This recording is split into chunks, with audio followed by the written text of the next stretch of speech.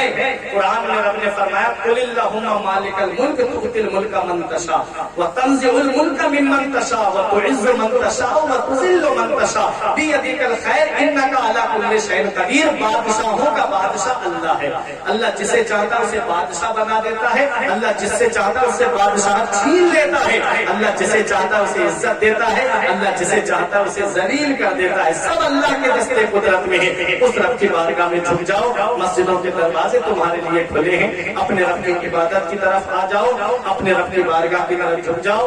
اپنے رب کی بارگاہ میں جھک گئے، تمہارا رب تم سے راضی ہو گیا تو دنیا میں بھی آرام سے رہو گے، قبر میں بھی آرام سے رہو گے، جنت کی بہاریں دل تمہارے۔ ایک آخری بات سن لو، پیغام کی شکل میں ہے۔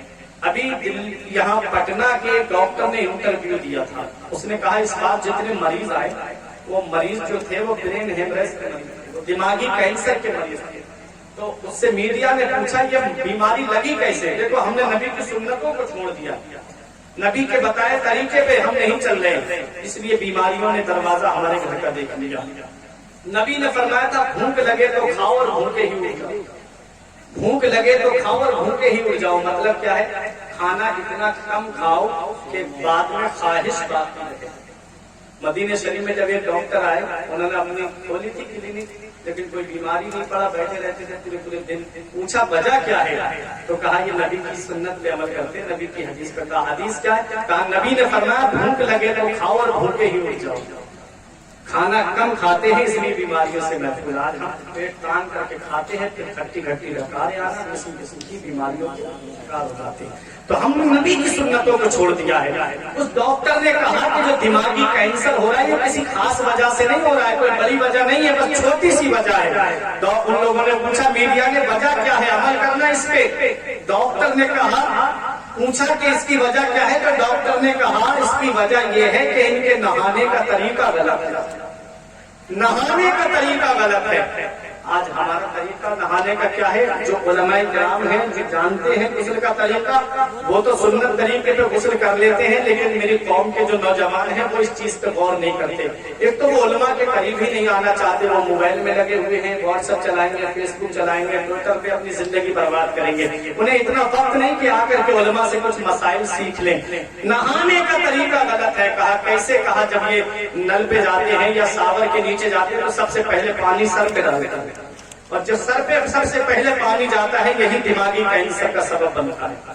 نبی نے کیا فرمایا؟ فقہ کی جملہ کتابیں آپ دیکھ لو، انوار شریعت سب سے نیچے آتی ہے، پھر اس کے بعد قانون شریعت ہے، یہ علماء کرام جانتے ہیں۔ اس کے بعد اوپر جائیں گے تو آپ کو نور لیزا ملے گی، اور اوپر بڑھیں گے تو آپ کو قدوری ملے گی، اور اوپر جائیں گے تو شرح رقایہ ملے گی، اور اوپر جائیں گے تو ہدایہ فلین ہدایہ آخرین، جس کو پڑھ کے آدمی عالم بنتا ہے۔ تو ان کتابوں کو میں نے آپ کو بتا دیا، سب میں جو غسل کا طریقہ ہے یہ علماء کرام سے آپ پوچھ لیجئے۔ تو غسل کا طریقہ جو بتایا ہے نبی نے، جو بتایا، فقہاء کرام نے جو غسل کا طریقہ بتایا وہ یہ بتایا کہ سب سے پہلے ناف سے نیچے کا حصہ دھونا چاہیے، سب سے پہلے ناف کے نیچے کا حصہ دھونا چاہیے، پھر اس کے بعد میں 3 مرتبہ کلی 3 مرتبہ ناک میں پانی چڑھانا چاہیے، نماز جیسا وضو کرنا چاہیے۔